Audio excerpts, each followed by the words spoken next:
In this video, let us learn how to divide the number 270 by 3 using the long division method. Consider the first digit 2. It is less than 3. That is why we will consider the two digits, that is the number 27. We know that 3 times 9 is 27. Subtract, we get a 0. Now see that 0 is less than 3. That is why we will bring down this number 0 here. Now see that this is the number 0. So we will remove 1 0.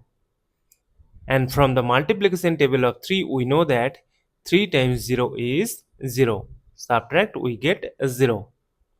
As we have no number to bring down here and got the number 0, so we will stop. Therefore 270 divided by 3 is equal to 90. And this is our final answer. Thank you for watching. Please like, share and comment on the video. Also do subscribe the channel.